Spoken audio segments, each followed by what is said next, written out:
Mr. Anwar Gargash, Minister of State for Foreign Affairs in the United Emirates. Salam alaikum min Tel Aviv. Thank you for doing the interview. You're welcome. Minister, this is, I think, the first ever interview of an official in the government of the United Arab Emirates with an Israeli journalist. Do you think that this might be a sign that normalization is already underway? I mean, away from really giving descriptions to these things, I think the important thing is how to look at the development of this relationship. I would say that realistically, this is a relationship that's developed slowly. I remember, old days when an Israeli tennis player would come and there'll be a whole about the tennis player being given a visa or not given a visa, etc. Those were early days. But I think what we have come to a realization is that no communication is not really a healthy choice. Really, I think this is something that we've seen. I think on the other hand, also we've seen that many countries that have issues with Israel have also contact with Israel and have cooperation with Israel. And I think for us to move from point A to point B has been a learning. It's like a curve, really. And the idea basically that, yes, we do have an issue with regards to the political aspect of the Israeli-Palestinian conflict. Over the years also, the sort of mutual demonization is something that we have been dealing with in the UAE, not the only Israeli Jews, but with all religions, etc. So the idea is you have to look as a background of a process that's developed slowly. You learn, you understand, you see. But I would say a year or two or three ago, we started realizing that it's important to dissect a relationship, to be able to be on the political plane, but be able to work together on other areas. I think the other important part here is we also realized, and I think also UAE's on annexation, for example, have had an impact, because the UAE is also, as a reasonable country, a moderate country, and if a reasonable moderate country comes to the Israeli public opinion and say annexation is a mistake, it has, in my opinion, an impact, it has an importance, and that's the way I see this. I'm more interested really in the substantial development of this rather than, sometimes the sort of nameplate that we put on these things. So let's talk about, we had the statement yesterday announcing the normalization deal. What's next? What are the... Again, I would say that we have taken the big step forward.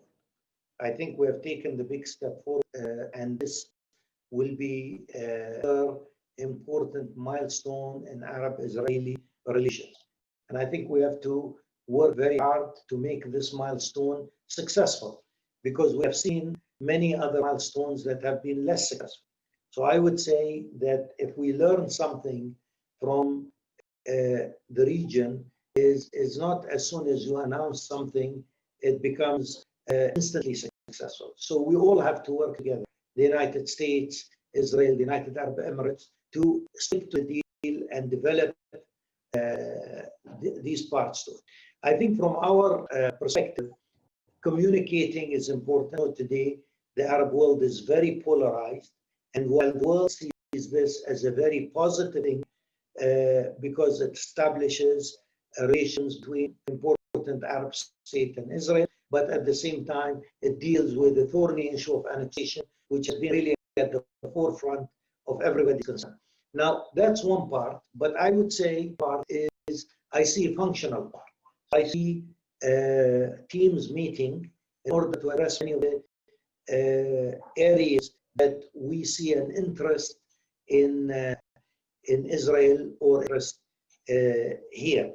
So really, to work from a relationship where you have very little really in terms of things on the ground, in terms of agreements, things on the ground. Do you see this Working. happening already next week, or in next I, week, the next few weeks? I would say ASAP. I mean, I can't tell you next week, but we are also not talking about a very slow process. So the idea is you want to move in. There are sectors that we would like with Israel. There are sectors Israel would like to develop with us. Fields that are of most interest for the UAE. Well, I will not surprise you when I say agriculture. I will not surprise you when I say food security. I will not surprise you when I say cybersecurity. I will not surprise you when I say tourism. I will not surprise you when I say, for example, technology in general, for example. And I'm sure the Israelis also have a list of areas that they are interested also in developing bilateral trade here. We've got two of the large economy region, and I think this is the functional part of it. It's not just the political part of the arrangement or the agreement. But Minister, when you say ASAP, does this mean that we're going to see an Israeli embassy in Abu Dhabi and an Emirati embassy here in Israel in several weeks, months? Again, I can't give you a time frame because we just announced yesterday. But again, I don't think we have any intention of taking this very long. We would like to move fast, but I think the ASAP part is definitely about kickstarting this process, starting with very little on the ground. But again, this is not something that is in the foreseeable future. This is something that we are thinking about, but we need to commit, we need to build it together, and we need cognizant also that the region has seen mixed starts, unfortunately, and we need to be cognizant that this is not a false start, but this is something where we put all our effort to ensure that it is. Yes. President Trump said yesterday that he wants to organize a summit at the White House in 3 weeks with Mr. Netanyahu and maybe Crown Prince Mohammed bin Zayed for a signing ceremony. Do you see such a public meeting of the leaders taking place? Again, I'm catching my breath since yesterday with the announcement, and I can't really, I can't really come and answer what the President of the United States has said. But definitely, I think everybody is interested in doing this right and carrying this forward. I'm really interested in establishing a good, solid relationship. I am interested in a relationship where we are able to have leverage with Israeli politics on issues such as annexation. I mean, ultimately, this is going to be an Israeli-Palestinian resolution. It's also important to try and give a sense of what the UAE is about. And the UAE is always about moderation. The UAE is always about transparency. So I think our advice in many areas will be heeded. And President Trump called it yesterday a normalization deal. This is what's written in the statement. Prime Minister Netanyahu called it a peace deal, and Crown Prince Mohammed bin Zayed called it a roadmap. So how do you see this agreement? Well, again, I would say all of us want to see this agreement, normal relationship between two states. And you know that this is, in a region and in a context that's very difficult. But I think in a sense that we want to see a normal relationship between two states. And from this to build and reach where there is reciprocity in embassies, there is diplomatic representation, there's trade relations, etc. So I'd say all of this is right. How do you see this announcement yesterday influencing other Arab countries in the Gulf, in other regions in the Middle East? Do you see other countries following the UAE and also announcing normalization with Israel? Well, again, I've been asked this quite a few times, and my answer is the same. This is a sovereign decision of the UAE, and we expect other countries will, have their own considerations, their own decisions.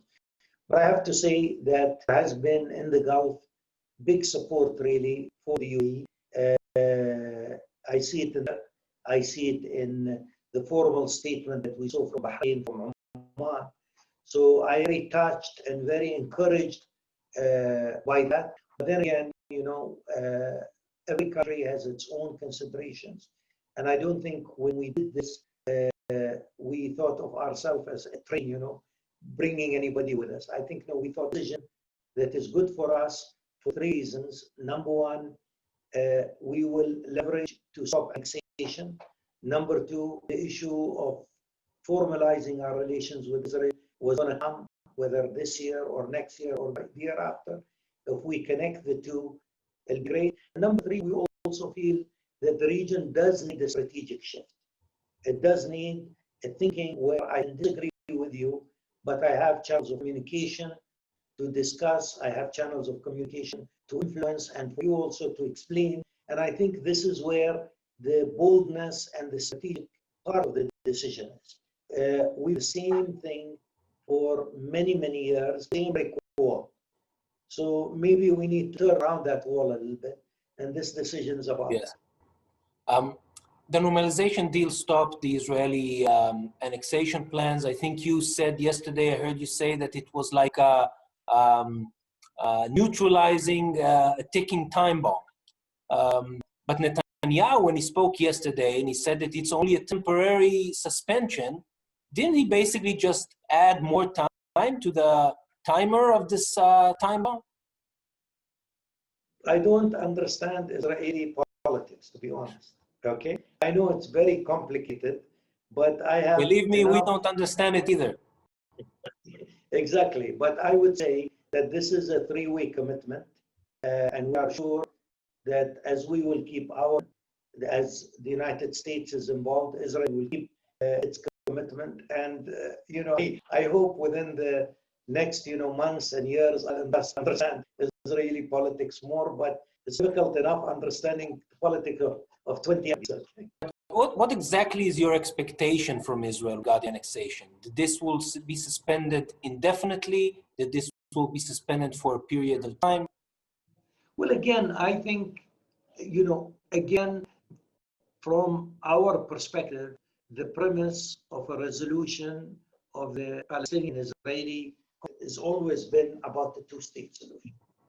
And anything that changes the possibility of achieving that will undermine the whole that not only us in the UAE and the Arab world think is essential, but the whole world. And we thought that annexation, driven ideologically, actually undermined that whole premise. Now, I think we have bought a lot of time in order for engagement. I don't know. I mean, I really don't know. But again, the whole idea, that this is a short suspension, with my political sense, I don't think so. I think we have put time, but we have. Do you think we're talking about years? I have no idea. Again, I have no idea. But what I'm saying is, you stop something in order to do something, and that other thing is what we have been saying. We have and we keep urging the Palestinians and the Israelis back to the negotiating table. That has to take place because you can't stop the time bomb, but at the same time not do anything in terms of sort of interaction that is needed. I think this is the second. Yeah. So, but you didn't, and just to clarify, you didn't get a specific commitment from Mr. Netanyahu who said, listen, okay, for 3 years, 4 years, 5 years, I'm not moving forward. And I think it's actually stronger in that sense, because you're not seeing something that says this is, and it will be for 2 years or 3 years. And I think from that, it means that it is very much connected to what we are going to hopefully on a move forward with negotiations. I feel it's much more stronger. And theoretically, if, I don't know, after the US elections, President Trump is reelected, and Netanyahu says, you know what, I want to discuss again annexation, he starts talking about it again. How will this influence the relationship? Well, you just answered me. You said theoretically. I don't answer on theoretically. But again, I would say also that with also with Vice President's statement yesterday, we're seeing that this is really now an American position here. Where regardless what happens in the American elections, this is seen positive by President Trump, who has played a major part in achieving this, and by Vice Biden. And we were very, very encouraged by that statement yesterday. Are you planning to speak to your Israeli counterpart, Gabi Ashkenazi? Well, again, all in good time. All in good time. It will come. I think that our focus right now is to explain this surprise announcement and to get the funds moving very quickly. And these are our priorities, but this is going to come. You haven't spoken to him yet. Yeah, I think that this is the. Thank you very much. So, yeah. So just if I can just one last question. When do you think we will see Israeli tourists coming to travel to the UAE? I hope soon also. I really hope soon. But again, as I said, this is not something that we're talking about very gradual, but we need to get things moving. We need to start, and I hope soon also. I hope very soon, and especially that is going to be part of Expo Dubai. So clearly this is important to see also Israeli visitors to come to that. As you can see behind me, this is the Tel Aviv City Hall. I saw that. You saw this picture. I think many Israelis are very excited of this new development and are already planning their travel to Dubai and to Abu Dhabi.